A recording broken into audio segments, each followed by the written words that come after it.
राम राम दोस्तों, मैं रंजना गुप्ता मुंशी प्रेमचंद्र जी के कहानी संग्रह मानसरोवर भाग 1 की अनुक्रम 8 स्वामिनी कहानी सुनाने जा रही हूँ। स्वामिनी। शिवदास ने भंडारे की कुंजी अपनी बहू रामप्यारी के सामने फेंककर अपनी बूढ़ी आंखों में आंसू भरकर कहा, बहू, आज से गृहस्थी की देखभाल तुम्हारे ऊपर है। मेरा सुख भगवान से नहीं देखा गया, नहीं तो क्या जवान बेटे को यूं ही छीन लेते। उसका काम करने वाला तो कोई चाहिए। एक हल तोड़ दूं तो गुजारा ना होगा। मेरे ही कुकर्म से भगवान का यह कोप आया है और मैं ही अपने माथे पर उसे लूंगा। बिरजू का हल अब मैं ही संभालूंगा। अब घर की देख रेख करने वाला, धरने उठाने वाला तुम्हारे सिवा दूसरा कौन है। रो मत बेटा, भगवान की जो इच्छा थी वह हुआ और जो इच्छा होगी वह होगा। हमारा तुम्हारा क्या बस है। मेरे जीते जी तुम्हें कोई टेढ़ी आंख से देख भी ना सकेगा। तुम किसी बात का सोच मत किया करो। बिरजू गया तो मैं तो अभी बैठा ही हुआ हूँ। राम प्यारी और राम दुलारी दो सगी बहनें थीं। दोनों का विवाह मथुरा और बिरजू दो सगे भाइयों से हुआ। दोनों बहनें नैहर की तरह ससुराल में भी प्रेम और आनंद से रहने लगीं। शिवदास को पेंशन मिली। दिन भर द्वार पर बैठे गपशप करते, भरा पूरा परिवार देखकर प्रसन्न होते और अधिकतर धर्म चर्चा में लगे रहते थे। लेकिन देवगति से बड़ा लड़का बिरजू बीमार पड़ा और आज उसे मरे हुए 15 दिन बीत गए। आज क्रियाक्रम से फुर्सत मिली और शिवदास ने सच्चे कर्मवीर की भांति फिर जीवन संग्राम के लिए कमर कस ली। मन में उसे चाहे कितना ही दुख हुआ हो, उसे किसी ने रोते नहीं देखा। आज अपनी बहू को देखकर एक क्षण के लिए उसकी आंखें सजल हो गईं, लेकिन उसने मन को संभाला और रुद्ध कंठ से उसे दिलासा दिलाने लगा। कदाचित उसने सोचा था घर की स्वामिनी बनकर विधवा के आंसू पुछ जाएंगे, कम से कम उसे इतना परिश्रम न करना पड़ेगा। इसलिए उसने भंडारी की कुंजी बहू के सामने फेंकी थी। वैदव्य की व्यथा को स्वामित्व के गर्भ से दबा देना चाहता था। राम प्यारी ने पुलकित कंठ से कहा, यह कैसे हो सकता है दादा कि तुम मेहनत मजदूरी करो और मैं मालकिन बनकर बैठूं। काम धंधे में लगी रहूंगी तो मन बहलता रहेगा। बैठे बैठे तो रोने के सिवा और कुछ ना होगा। शिवदास ने समझाया, बेटा, देवगति से तो किसी का बस नहीं है। रोने धोने से हलकानी के सिवा और क्या हाथ आएगा। घर में भी तो 20 काम हैं। कोई साधु संत आ जाए, कोई पहुना ही आ पहुंचे, उनके सेवा सत्कार के लिए किसी को तो घर पर रहना ही पड़ेगा। बहू ने बहुत से हीले किए पर शिवदास ने एक न सुनी। शिवदास के बाहर चले जाने पर राम प्यारी ने कुंजी उठाई तो उसे मन में अपूर्व गौरव और उत्तरदायित्व का अनुभव हुआ। जरा देर के लिए पति वियोग का दुख उसे भूल गया। उसकी छोटी बहन और देवर दोनों काम करने गए हुए थे।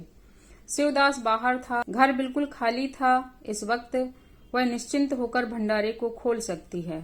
उसमें क्या क्या सामान है, क्या क्या विभूति है, यह देखने के लिए उसका मन ललायत हो उठा। इस घर में वह कभी ना आई थी।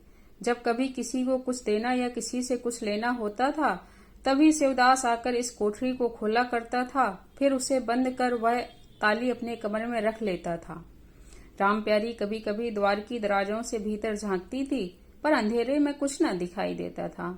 सारे घर के लिए वह कोठरी कोई तिलिस्म या रहस्य था, जिसके विषय में भांति भांति की कल्पनाएं होती रहती थीं। आज राम प्यारी को वह रहस्य खोलकर देखने का अवसर मिल गया। उसने बाहर का द्वार बंद कर दिया कि कोई उसे भंडारा खोलते ना देख ले। नहीं सोचेगा बेजरूरत इसने क्यों खोला। तब आकर कांपते हुए हाथों से ताला खोला। उसकी छाती धड़क रही थी कि कोई द्वार न खटखटाने लगे। अंदर पांव रखा तो उसे कुछ उसी प्रकार का, लेकिन उससे कहीं तीव्र आनंद हुआ जो उसे अपने गहने कपड़ों की पिटारी खोलने में होता था। मटकों में गुड़, शक्कर, गेहूं, जौ आदि चीजें रखी हुई थीं। एक किनारे बड़े बड़े बर्तन भरे थे जो शादी ब्याह के अवसर पर निकाले जाते थे या मांगे दिए जाते थे। एक आले पर मालगुजारी की रसीदें और लेन देन के पुर्जे बंधे हुए थे। कोठरी में एक विभूति सी छाई थी, मानो लक्ष्मी अज्ञात रूप से यहाँ विराज रही हो। उस विभूति की छाया में राम प्यारी आधे घंटे तक बैठी अपनी आत्मा को तृप्त करती रही। प्रति क्षण उसके हृदय पर ममत्व का नशा सा छाया जा रहा था। जब वह उस कोठरी से निकली तो उसके मन के संस्कार बदल गए थे, मानो किसी ने उस पर मंत्र डाल दिया हो। उसी समय द्वार पर किसी ने आवाज दी। उसने तुरंत भंडारे का द्वार बंद किया और जाकर सदर दरवाजा खोल दिया। देखा तो पड़ोसन झुनिया खड़ी है और 1 रुपया मांग रही है। राम प्यारी ने रुखाई से कहा, अभी तो 1 पैसा घर में नहीं है जीजी, क्रियाक्रम में सब खर्च हो गया। झुनिया चकरा गई। चौधरी के घर में इस समय 1 रुपया भी नहीं है? यह विश्वास करने की बात ना थी। जिसके यहाँ सैकड़ों का लेन देन है वह सब कुछ क्रियाक्रम में नहीं खर्च कर सकता। अगर शिवदास ने यह बहाना किया होता तो उसे आश्चर्य न होता। प्यारी तो अपने सरल स्वभाव के लिए गांव में मशहूर थी। अक्सर शिवदास की आंखें बचाकर पड़ोसियों को इच्छित वस्तुएं दे दिया करती थी। अभी कल ही उसने जानकी को सेर भर दूध दे दिया था। यहाँ तक कि अपने गहने तक मांग दे देती थी। कृपण शिवदास के घर में ऐसी सखरज बहू का आना गांव वाले अपने सौभाग्य की बात समझते थे। झुनिया ने चकित होकर कहा, ऐसा ना कहो जीजी, बड़े गाढ़े में पड़कर आई हो। नहीं, तुम जानती हो मेरी आदत ऐसी नहीं है। बाकी का 1 रुपया देना है। प्यादा द्वार पर खड़ा बकझक कर रहा है। रुपया दे दो तो किसी तरह यह विपत्ति टले। मैं आज के 8वें दिन आकर दे जाऊंगी। गांव में और कौन घर है जहां मांगने जाऊं? प्यारी टस से मस न हुई। उसके जाते ही प्यारी सांझ के लिए रसोई पानी का इंतजाम करने लगी। पहले चावल दाल बिन्ना अपाड़ लगता था और रसोई में जाना तो सूली पर चढ़ने से कम ना था। कुछ देर दोनों बहनों में झांव झांव होती, तब शिवदास आकर कहते, क्या आज रसोई ना बनेगी? तो 2 में से एक उठती और मोटे मोटे टिक्कड़ लगाकर रख देती, मानो बैलों का रातिब हो। आज प्यारी तन मन से रसोई के प्रबंध में लगी हुई है। अब वह घर की स्वामिनी है। तब उसने बाहर निकलकर देखा कितना कूड़ा करकट पड़ा हुआ है। बुढ़ऊ दिन भर मक्खी मारा करते हैं, इतना भी नहीं होता कि जरा झाड़ू ही लगा दें। अब क्या इनसे इतना भी ना होगा? द्वार ऐसा चिकना चाहिए कि देखकर आदमी का मन प्रसन्न हो जाए। यह नहीं कि उपकाई आने लगे। अभी कह दूं तो तिनक उठेंगे। अच्छा, यह मुन्नी नान से अलग क्यों खड़ी है? उसने मुन्नी के पास आकर नान में झांका। दुर्गंध आ रही थी। ठीक मालूम होता है, महीनों से पानी ही नहीं बदला गया। इस तरह तो गाय रह चुकी। अपना पेट भर लिया, छुट्टी हुई, और किसी से क्या मतलब। हाँ, दूध सबको अच्छा लगता है। दादा द्वार पर बैठे चिलम पी रहे हैं, मगर इतना नहीं होता कि 4 घड़ा पानी नान में डाल दें। मजूर रखा है, वह भी 3 कौड़ी का। खाने को 1.5 सेर, काम करते नानी मरती है। आज आते हैं तो पूछती हूँ, नान में पानी क्यों नहीं बदला? रहना हो रहे या जाए, आदमी बहुत मिलेंगे। चारों ओर तो लोग मारी मारी फिर रहे हैं। आखिर उससे ना रहा गया। घड़ा उठाकर पानी लाने चली। शिवदास ने पुकारा, पानी का क्या होगा बहू, इसमें पानी भरा हुआ है। प्यारी ने कहा, नान का पानी सड़ गया है। मुन्नी भूसे में मोई नहीं डालती, देखते नहीं हो, कोस भर पर खड़ी है। शिवदास मार्मिक भाव से मुस्कुराए और आकर बहू के हाथ से घड़ा ले लिया। कई महीने बीत गए। प्यारी के अधिकार में आते ही उस घर में जैसे बसंत आ गया। भीतर बाहर जहां देखिए किसी निपुण प्रबंधक के हस्त कौशल, सुविचार और सुरुचि के चिन्ह दिखते थे। प्यारी ने गृह यंत्र की ऐसी चाबी कस दी थी कि सभी पुर्जे ठीक ठीक चलने लगे थे। भोजन पहले से अच्छा मिलता, समय पर मिलता है, दूध ज्यादा होता है, घी ज्यादा होता है और काम ज्यादा होता है। प्यारी न खुद विश्राम लेती है, न दूसरों को विश्राम लेने देती है। घर में कुछ ऐसी बरकत आ गई है कि जो चीज मांगो घर में ही निकल आती है। आदमी से लेकर जानवर तक सभी स्वस्थ दिखाई देते हैं। अब वह पहले की सी दशा नहीं है कि कोई चिथड़े लपेटे घूम रहा है, किसी को गहने की धुन सवार है। हाँ, अगर कोई रुग्ण और चिंतित तथा मलिन वेश में है तो वह प्यारी है। फिर भी सारा घर उससे जलता है। यहाँ तक कि बूढ़े शिवदास भी कभी कभी उसकी बदगोई करते हैं। किसी को पहर रात रहे उठना अच्छा नहीं लगता। मेहनत से सभी जी चुराते हैं, फिर भी यह सब मानते हैं कि प्यारी ना हो तो घर का काम ना चले। और तो और दोनों बहनों में भी उतना अपनापन नहीं है। प्रातःकाल का समय था। दुलारी ने हाथों के कड़े लाकर प्यारी के सामने पटक दिए और घुन्नाई हुई बोली, लेकर इसे भी भंडारे में बंद कर दे। प्यारी ने कड़े उठा लिए और कोमल स्वर में कहा, कह तो दिया, हाथ में रुपए आने दे, बनवा दूंगी। अभी ऐसा घिस नहीं गया है कि आज ही उतार कर फेंक दिया जाए। दुलारी लड़ने को तैयार होकर आई थी। बोली, तेरे हाथ में काहे को कभी रुपए आएंगे और काहे को कड़े बनेंगे? जोड़ जोड़ रखने में मजा आता है ना। दुलारी ने हंसकर कहा, जोड़ जोड़ रखती हूँ तो तेरे ही लिए कि मेरा कोई और यहाँ बैठा हुआ है कि मैं सबसे ज्यादा खा पहन लेती हूँ। मेरा अनंत कब का टूटा पड़ा है। दुलारी, तुम ना खाओ पहनो जस तो पाती हो। यहाँ खाने पहनने के सिवा और क्या है? तुम्हारा हिसाब किताब नहीं जानती। मेरे कड़े आज बनने को भेज दो। प्यारी ने सरल विनोद के भाव से पूछा, रुपए ना हो तो कहाँ से लाऊं? दुलारी ने उद्दंडता के साथ कहा, मुझे इससे कोई मतलब नहीं, मैं तो कड़े चाहती हूँ। इसी तरह घर के सब आदमी अपने अपने अवसर पर प्यारी को 2-4 खरी खोटी सुना जाते थे और वह गरीब सबकी धौंस हंसकर सहती थी। स्वामिनी का तो यही धर्म ही है कि सबकी धौंस सुन ले और करे वही जिसमें घर का कल्याण हो। स्वामित्व के कवच पर धौंस, ताने, धमकी किसी का असर न होता। उसकी स्वामिनी कल्पना इन आघातों से और भी स्वस्थ होती थी। वह गृहस्थी की संचालिका है। सभी अपने अपने दुख उसी के सामने रोते हैं, पर जो कुछ वह कहती है वही होता है। इतना उसे प्रसन्न करने के लिए काफी था। गांव में प्यारी की सराहना होती थी। अभी उम्र ही क्या है, लेकिन सारे घर को संभाले हुए है। चाहती तो सगाई करके चैन से रहती। इस घर के पीछे अपने को मिटाए देती है। कभी किसी से हंसती बोलती भी नहीं, जैसे काया पलट हो गई। कई दिन बाद दुलारी के कड़े बनकर आ गए। प्यारी खुद सुनार के घर दौड़ दौड़ गई। संध्या हो गई। दुलारी और मथुरा हाट से लौटे। प्यारी ने नए कड़े दुलारी को दिए। दुलारी निहाल हो गई। चटपट कड़े पहने और दौड़ी हुई बरौठे में जाकर मथुरा को दिखाने लगी। प्यारी बरौठे के द्वार पर छिपी खड़ी यह दृश्य देखने लगी। उसकी आंखें सजल हो गईं। दुलारी उससे कुल 3 ही साल तो छोटी है, पर दोनों में कितना अंतर है। उसकी आंखें मानो उस दृश्य पर जम गईं। दाम्पत्य का वह सरल आनंद, उनका प्रेमालिंगन, उनकी मुग्ध मुद्रा प्यारी की टकटकी सी बन गई। यहाँ तक कि दीपक के धुंधले प्रकाश में वे दोनों उसकी नजरों से गायब हो गए और अपने ही अतीत जीवन की एक लीला आंखों के सामने बार बार नए नए रूप में आने लगी। सहसा शिवदास ने पुकारा, बड़ी बहू, 1 पैसा दो, तमाकू मंगवाऊं। प्यारी की समाधि टूट गई। आंसू पोंछती हुई भंडारे में पैसा लेने चली गई। एक एक करके प्यारी के गहने उसके हाथ से निकलते जाते थे। वह चाहती थी मेरा घर गांव में सबसे संपन्न समझा जावे, और इस महत्वाकांक्षा का मूल्य देना पड़ता था। कभी घर की मरम्मत के लिए, कभी बैलों की नई गोई खरीदने के लिए, कभी नातेदारों के व्यवहार के लिए, कभी बीमारों की दवा दारू के लिए रुपए की जरूरत पड़ती रहती थी। और जब बहुत कतर ब्योंत करने पर भी काम न चलता तो वह अपनी कोई न कोई चीज निकाल देती, और चीज एक बार हाथ से निकलकर फिर न लौटती थी।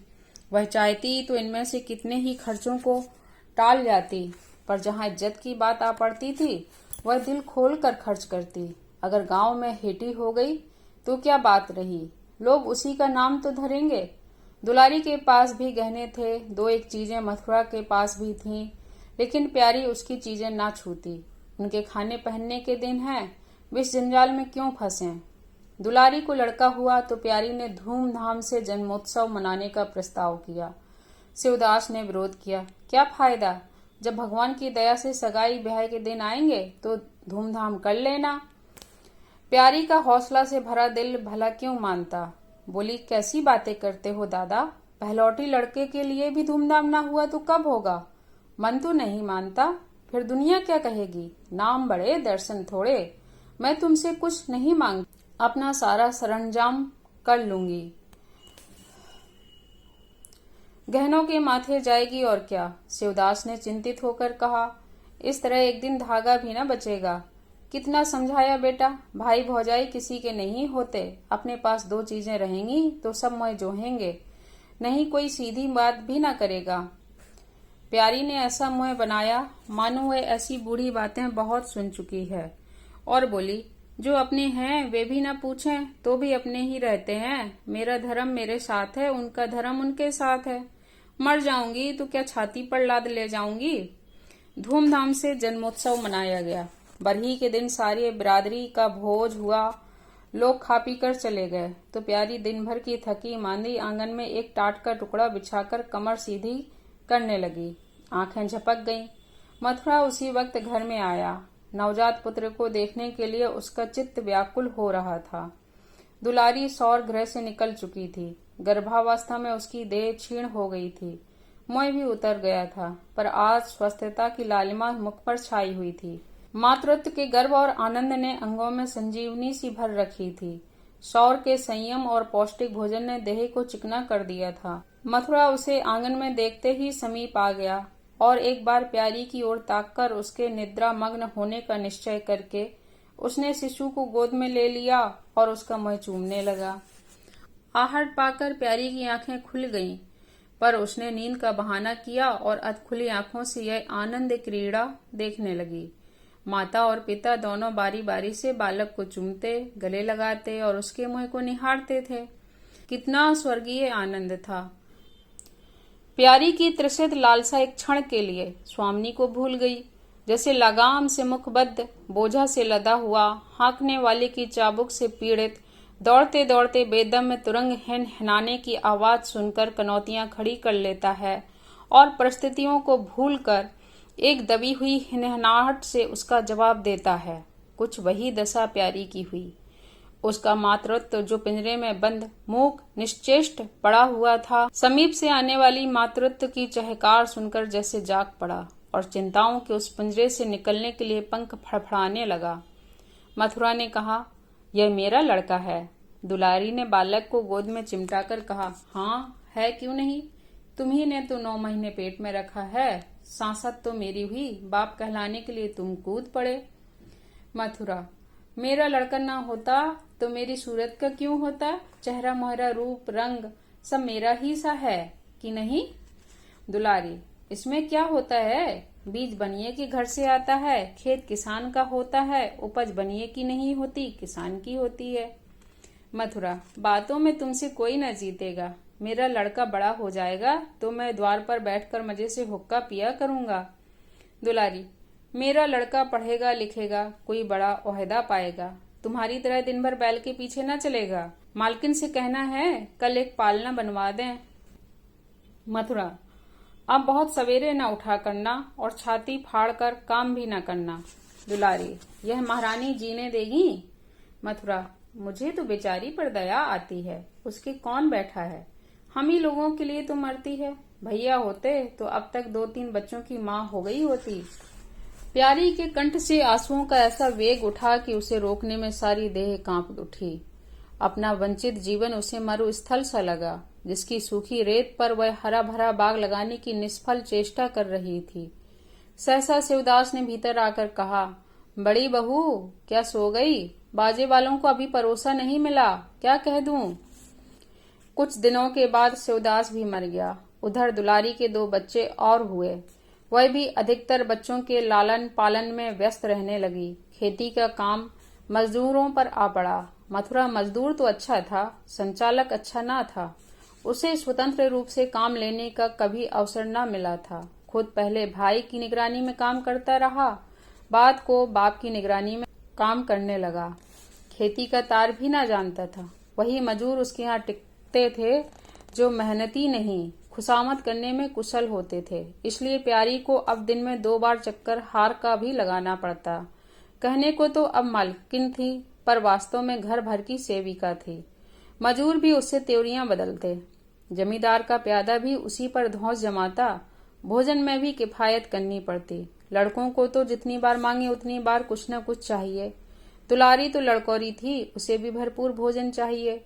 मथुरा घर का सरदार था, उसके इस अधिकार को कौन छीन सकता था। मजूर भला क्यों रियायत करने लगे थे। सारी कसर बेचारी प्यारी पर निकलती थी। वह एक फालतू चीज थी। अगर आधा पेट खाए तो किसी को कोई हानि ना हो सकती थी। 30 वर्ष की अवस्था में उसके बाल पक गए, कमर झुक गई, आंखों की जोत कम हो गई, मगर वह प्रसन्न थी। स्वामित्व का गौरव इस सारे जख्मों का मरहम का काम करता था। एक दिन मथुरा ने कहा, भाभी अब तो कहीं परदेश जाने का जी होता है। यहाँ कमाई में कोई बरकत नहीं, किसी तरह पेट की रोटियां चल जाती हैं, वह भी रोज होकर। कई आदमी पूरब से आए हैं, वे कहते हैं वहाँ 2-3 रुपए रोज की मजूरी हो जाती है। 4-5 साल भी रह गया तो माला माल हो जाऊंगा। अब आगे लड़के वाले हुए हैं, उनके लिए तो कुछ करना ही चाहिए। दुलारी ने समर्थन किया, हाथ में 4 पैसे होंगे, लड़कों को पढ़ाएंगे लिखाएंगे, हमारी तो किसी तरह कट गई, लड़कों को तो आदमी बनाना है। प्यारी का यह प्रस्ताव सुनकर अवाक रह गई, उनका मुंह ताकने लगी। इसके पहले इस तरह की बातचीत कभी ना हुई थी, यह धुन कैसे सवार हो गई? उसे संदेह हुआ, शायद मेरे कारण यह भावना उत्पन्न हुई है। बोली, मैं तो जाने को ना कहूंगी, आगे जैसी तुम्हारी इच्छा हो। लड़कों को पढ़ाने लिखाने के लिए यहाँ भी तो मदरसा है, फिर क्या नित्य यही दिन बने रहेंगे? 2-3 साल भी खेती बन गई तो सब कुछ हो जाएगा। मथुरा, इतने दिन खेती करते हो गए, अब तक न बनी तो अब क्या बन जाएगी? इस तरह एक दिन चल देंगे, मन की मन में रह जाएगी। फिर अपौरुष भी तो थक गया है, यह खेती कौन संभालेगा? लड़कों को मैं इस चक्की में जोतकर उनकी जिंदगी खराब नहीं करना चाहता। प्यारी ने आंखों में आंसू लाकर कहा, भैया घर पर जब तक आधी मिले सारी के लिए ना धावना चाहिए। अगर मेरी ओर से कोई बात हो तो अपना घर बार अपने हाथ में करो, मुझे एक टुकड़ा दे देना, पड़ी रहूंगी। मथुरा आर्द्र कंठ होकर बोला, भाभी यह तुम क्या कहती हो? तुम्हारे ही संभाले यह घर अब तक चला है, नहीं रसातल को चला गया होता। इस गृहस्थी के पीछे तुमने अपने को मिट्टी में मिला दिया, अपनी देह घुला डाली। मैं अंधा नहीं हूँ, सब कुछ समझता हूँ। हम लोगों को जाने दो, भगवान ने चाहा तो फिर घर संभल जाएगा। तुम्हारे लिए हम बराबर खर्च वर्च भेजते रहेंगे। प्यारी ने कहा, जो ऐसा ही है तो तुम चले जाओ, बाल बच्चों को कहाँ कहाँ बांधे फिरोगे? दुलारी बोली, यह कैसे हो सकता है बहन? यहाँ देहात में लड़के क्या पढ़ेंगे लिखेंगे? बच्चों के बिना इनका जी वहां ना लगेगा। दौड़ दौड़ घर आएंगे और सारी कमाई रेल खा जाएगी। परदेश में अकेले जितना खर्च होगा उतने में सारा घर आराम से रहेगा। प्यारी बोली, तो मैं यहाँ रहकर क्या करूंगी? मुझे भी लेते चलो। दुलारी उसे साथ ले चलने को तैयार ना थी, कुछ दिन जीवन का आनंद उठाना चाहती थी। अगर परदेश में भी यह बंधन रहा तो जाने से फायदा ही क्या? बोली, बहन तुम चलती तो क्या बात थी, लेकिन फिर यहाँ का सारा कारोबार तो चौपट हो जाएगा। तुम तो कुछ न कुछ देखभाल करती ही रहोगी। प्रस्थान की तिथि के एक दिन पहले ही राम प्यारी ने रात भर जागकर हलवा और पूरियां पकाईं। जब से इस घर में आई तभी एक दिन के लिए भी अकेले रहने का अवसर नहीं आया। दोनों बहनें सदैव साथ रहीं। आज उस भयंकर अवसर को सामने आते देखकर प्यारी का दिल बैठ जाता था। वह देखती थी, मथुरा प्रसन्न है, बाल वृंद यात्रा के आनंद में खाना पीना तक भूले हुए हैं, तो उसके जी में आता वह भी इसी भांति निर्द्वंद रहे, मोह और ममता के पैरों से कुचल डाले। किंतु वह ममता जिस खाद्य को खा खा कर पली थी, उसे अपने सामने से हटाए जाते देखकर क्षुब्ध होने से न रुकती थी। दुलारी तो इस तरह निश्चिंत होकर बैठी थी मानो कोई मेला देखने जा रही है। नई नई चीजों को देखने, नई दुनिया में विचरने की उत्सुकता ने उसे क्रिया शून्य सा कर दिया था। प्यारी के सिर सारे प्रबंध का भार था। धोबी के घर से सब कपड़े आए हैं या नहीं, कौन कौन से बर्तन साथ जाएंगे, सफर खर्च के लिए कितने रुपए की जरूरत होगी। एक बच्चे को खांसी आ रही थी, दूसरे को कई दिन से दस्त आ रहे थे। उन दोनों की औषधियों को पीसना, कूटना आदि सैकड़ों ही काम व्यस्त किए हुए थे। लड़कोरी न होकर भी वह बच्चों की लालन पालन में दुलारी से कुशल थी। देखो, बच्चों को बहुत मारना पीटना मत, मारने से बच्चे जिद्दी और बेहया हो जाते हैं। बच्चों के साथ आदमी को बच्चा बन जाना पड़ता है, कभी उनके साथ खेलना ही पड़ता है, कभी हंसना पड़ता है। जो तुम चाहो कि हम आराम से पड़े रहें और बच्चे चुपचाप बैठे रहें, हाथ पैर न हिलाएं, तो यह नहीं हो सकता। बच्चे तो स्वभाव के चंचल होते हैं, उन्हें किसी न किसी काम में फंसाए रखो। दहली का एक खिलौना 1000 घुड़कियों से बढ़कर होता है। दुलारी उपदेशों को इस तरह बेमन होकर सुनती थी मानो कोई सनक कर बक रहा हो। विदाई का दिन प्यारी के लिए परीक्षा का दिन था। उसके जी में आता था कहीं चली जाए, जिससे वह दृश्य देखना ना पड़े। हाँ, घड़ी भर में यह घर सूना हो जाएगा। वह दिन भर घर में अकेली पड़ी रहेगी, किससे हंसेगी बोलेगी, यह सोचकर उसका हृदय कांप जाता था। ज्यों-ज्यों समय निकट आता था, उसकी वृत्तियां शिथिल होती जाती थीं। वह कोई काम करते करते जैसे खो जाती थी और अपलक नेत्रों से किसी बिंदु की ओर ताकने लगती थी। कभी अवसर पाकर एकांत में जाकर थोड़ा रो आती थी। मन को समझा रही थी, यह लोग अपने होते तो क्या इस तरह चले जाते? यह तो मानने का नाता है। किसी पर कोई जबरदस्ती है? दूसरों के लिए कितना ही मरो तो भी अपने नहीं होते। पानी तेल में कितना ही मिले फिर भी अलग ही रहेगा। बच्चे नए नए कुर्ते पहने नवाब बने घूम रहे थे। प्यारी उन्हें प्यार करने के लिए गोद में लेना चाहती तो रोने का समय बनाकर छुड़ाकर भाग जाते। वह क्या जानती थी कि ऐसे अवसर पर बहुधा अपने बच्चे भी ऐसे निष्ठुर हो जाते हैं। 10 बजते बजते द्वार पर बैलगाड़ी आ गई। लड़के पहले से ही उस पर जा बैठे। गांव के कितने स्त्री पुरुष मिलने आए। प्यारी को इस समय उनका आना बुरा लग रहा था। वह दुलारी से थोड़ी देर एकांत में गले मिलकर रोना चाहती थी। मथुरा से हाथ जोड़कर कहना चाहती थी, मेरी खोज खबर लेते रहना, तुम्हारे सिवा मेरे संसार में कौन है। लेकिन इस भड़बड़ में उसको इन बातों का मौका न मिला। मथुरा और दुलारी दोनों गाड़ी में जा बैठे। प्यारी द्वार पर रोती खड़ी रह गई। वह इतनी विभल थी कि गांव के बाहर तक पहुंचाने की भी उसे सुध न रही। कई दिनों तक प्यारी मूर्छित सी पड़ी रही। न घर से निकली, न चूल्हा जलाया, न हाथ मुंह धोया। उसका हलवाहा जोखू बार बार आकर कहता, मालकिन उठो, हाथ मुंह धो, कुछ खाओ पियो, कब तक इसी तरह पड़ी रहोगी। इस तरह की तसल्ली गांव की और स्त्रियां भी देती थीं, पर उनकी तसल्ली में एक प्रकार की ईर्ष्या का भाव छिपा हुआ जान पड़ता था। जोखू के स्वर से सच्ची सहानुभूति झलकती थी।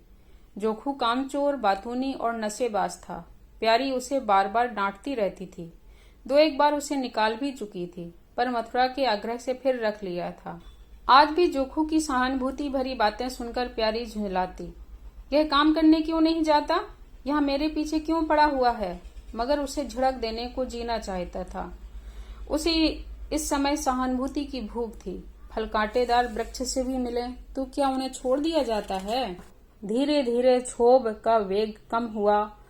जीवन के व्यापार होने लगे। अब खेती का सारा भार प्यारी पर था। लोगों ने सलाह दी, एक हल तोड़ दो और खेतों को उठा दो, पर प्यारी का गर्व यों ढोल बजाकर अपनी पराजय स्वीकार न कर सकता था। सारे काम पूर्वक चलने लगे।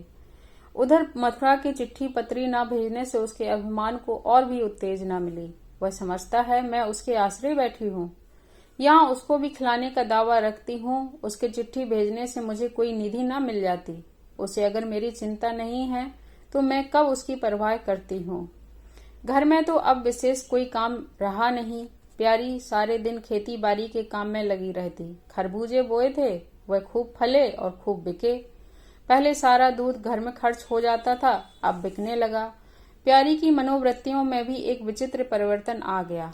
वह अब साफ सुथरे कपड़े पहनती, मांग चोटी की ओर से भी उतनी उदासीन न थी। आभूषणों में भी रुचि हुई। रुपए हाथ में आते ही उसने अपने गिरवी गहने छुड़ाए और भोजन भी संयम से करने लगी। सागर पहले खेतों को सींचकर खुद खाली हो जाता था, अब निकासी की नालियां बंद हो गई थीं। सागर में पानी जमा होने लगा और अब उसमें हल्की हल्की लहरें भी थीं। खिले हुए कमल भी थे। एक दिन जोखू हाट से लौटा तो अंधेरा हो गया था। प्यारी ने पूछा, अब तक वहां क्या करता रहा? जोखू ने कहा, 4 क्यारियां बच रही थीं। मैंने सोचा 10 मोट और खींच दूं, कल की झंझट कौन रखे। जोखू अब कुछ दिनों से काम में मन लगाने लगा था। जब तक मालिक उसके सिर पर सवार रहते थे वह हीले बहाने करता था। अब सब कुछ उसके हाथ में था। प्यारी सारे दिन हार में थोड़े ही रह सकती थी, इसलिए अब उसमें जिम्मेदारी आ गई थी। प्यारी ने लोटे का पानी रखते हुए कहा, अच्छा हाथ मुंह धो लो। आदमी जान रखकर काम करता है, हाय हाय करने से कुछ नहीं होता। खेत आज ना होते तो कल होते, क्या जल्दी थी। जोखू ने समझा प्यारी बिगड़ रही है। उसने तो अपनी समझ में कारगुजारी की थी और समझा था तारीफ होगी। यहाँ आलोचना हुई। चिढ़कर बोला, मालकिन तुम दाएं बाएं दोनों ओर चलती हो, जो बात नहीं समझती हो उसमें क्यों कूदती हो? कल के लिए तो उचवा के खेत पड़े सूख रहे हैं, आज बड़ी मुश्किल से कुआं खाली हुआ है। सवेरे मैं न पहुंचता तो कोई और आकर न छेंक लेता, फिर अठवारे तक राह देखनी पड़ती, तब तक तो सारी ऊँक विदा हो जाती।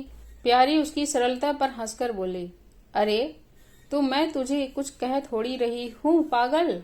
मैं तो यह कहती हूँ कि जान रखकर काम कर, कहीं बीमार पड़ गया तो लेने के देने पड़ जाएंगे। जोखू, कौन बीमार पड़ जाएगा? मैं 20 साल में कभी सिर तक तो दुखा नहीं, आगे की नहीं जानता, कब रात भर काम करता रहूं।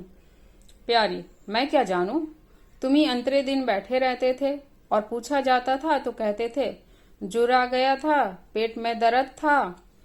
जोखू झपटा हुआ बोला, वह बातें तब थी जब मालिक लोग चाहते थे कि इसे पीस डालें, अब तो जानता हूँ मेरे ही माथे हैं, मैं ना करूंगा तो सब चौपट हो जाएगा। प्यारी, मैं क्या देखभाल नहीं करती? जोखू, तुम बहुत करोगी 2 बेर चली जाओगी, सारे दिन तुम यहाँ बैठी नहीं रह सकती। प्यारी को उसके निष्कपट व्यवहार ने मुग्ध कर लिया। बोली, तो इतनी रात गए चूल्हा जलाओगे, कोई सगाई क्यों नहीं कर लेते? जोखू ने मुंह धोते हुए कहा, तुम भी खूब कहती हो मालकिन, अपने पेट भर का तो होता नहीं, सगाई कर लूं, 1.25 सेर खाता हूँ, 1 जून पूरा 1.25 सेर, दोनों जून के लिए 2 सेर चाहिए। प्यारी, आज मेरी रसोई में खाओ, देखूं कितना खाते हो। जोखू ने पुलकित होकर कहा, नहीं मालकिन, तुम बनाते बनाते थक जाओगी। हाँ, आधा सेर की 2 रोटी बनाकर खिला दो तो खा लूं। मैं तो यही करता हूँ, बस आटा सान कर 2 लिट बनाता हूँ और उपलों पर सेक लेता हूँ, कभी मट्ठे से, कभी नमक से, कभी प्याज से खा लेता हूँ और आकर पड़ जाता हूँ। प्यारी, मैं तुम्हें आज फुलके खिलाऊंगी। जोखू, तब तो सारी रात खाते ही बीत जाएगी। प्यारी, बको मत, चटपट आकर बैठ जाओ। जोखू, जरा बैलों को पानी देता आऊं तो बैठूं। जोखू और प्यारी में ठनी हुई थी। प्यारी ने कहा, मैं कहती हूँ धान रोपने की कोई जरूरत नहीं, झड़ी लग जाए तो खेत डूब जाए, बरखा बंद हो जाए तो खेत सूख जाए, जुआर बाजरा सन अरहर सब तो हैं, धान न सही। जोखू ने अपने विशाल कंधे पर फावड़ा रखते हुए कहा, जब सबका होगा तो मेरा भी होगा, सबका डूब जाएगा तो मेरा भी डूब जाएगा, मैं क्यों किसी से पीछे रहूं? बाबा के जमाने में 5 बीघे से कम नहीं रोपा जाता था, बिरजू भैया ने उसमें 1-2 बीघे और बढ़ा दिए, मथुरा ने भी थोड़ा बहुत हर साल रोपा, तो मैं क्या सबसे गया बीता हूँ? मैं 5 बीघे से कम ना लगाऊंगा। तब घर के 2 जवान काम करने वाले थे, मैं अकेला उन दोनों के बराबर खाता हूँ, दोनों के बराबर काम क्यों ना करूंगा? चल झूठा कहीं का, कहते थे 2 सेर खाता हूँ, 4 सेर खाता हूँ, आधे सेर में रह गए। एक दिन तौलो तब मालूम हो। तौला है बड़े खाने वाले, मैं कहे देती हूँ धान न रोपो, मजूर मिलेंगे नहीं, अकेले हलकान होना पड़ेगा। तुम्हारी बला से मैं ही हलकान हूँगा ना, यह दे किस दिन काम आएगी। प्यारी ने उसके कंधे पर से फावड़ा ले लिया और बोली, तुम पहर दिन से पहर रात तक ताल में रहोगे, अकेले मेरा जी उबेगा। जोखू को जी उबने का अनुभव ना था, कोई काम ना हो तो आदमी पड़कर सो रहे, जी क्यों उबे? बोला, जी उबे तो सो जाना, मैं घर रहूंगा तब तो और जी उबेगा, मैं खाली बैठता हूँ तो बार बार खाने की सोचती है, बातों में देर हो रही है और बादल घिर आते हैं। प्यारी ने हार कर कहा, अच्छा कल से जाना, आज बैठो। जोखू ने मानो बंधन में पड़कर कहा, अच्छा बैठ गया, कहो क्या कहती हो। प्यारी ने विनोद करते हुए कहा, कहना क्या है, मैं तुमसे पूछती हूँ, अपनी सगाई क्यों नहीं कर लेते? अकेली मरती हूँ तब 1 से 2 हो जाऊंगी। जोखू शर्माता हुआ बोला, तुमने फिर वही बेबात की बात छेड़ दी मालकिन, किससे सगाई कर लूं यहाँ? मैं ऐसी महरिया लेकर क्या करूंगा जो गहनों के लिए मेरी जान खाती रहे। प्यारी, यह तो तुमने बड़ी कड़ी शर्त लगाई, ऐसी औरत कहाँ मिलेगी जो गहने भी ना चाहे। जोखू, यह मैं थोड़े ही कहता हूँ कि वह गहने ना चाहे, मेरी जान ना खाए, तुमने तो कभी गहनों के लिए हठ ना किया, बल्कि अपने सारे गहने दूसरों के ऊपर लगा दिए। प्यारी के कपोलों पर हल्का सा रंग आ गया। बोली, अच्छा, और क्या चाहते हो? जोखू, मैं कहने लगूंगा तो बिगड़ जाओगी। प्यारी की आंखों में लज्जा की एक रेखा नजर आई। बोली, बिगड़ने की बात कहोगे तो जरूर बिगड़ूंगी। जोखू, तो मैं ना कहूंगा। प्यारी ने उसे पीछे की ओर ढकेलते हुए कहा, कहोगे कैसे नहीं, मैं कहला के छोड़ूंगी।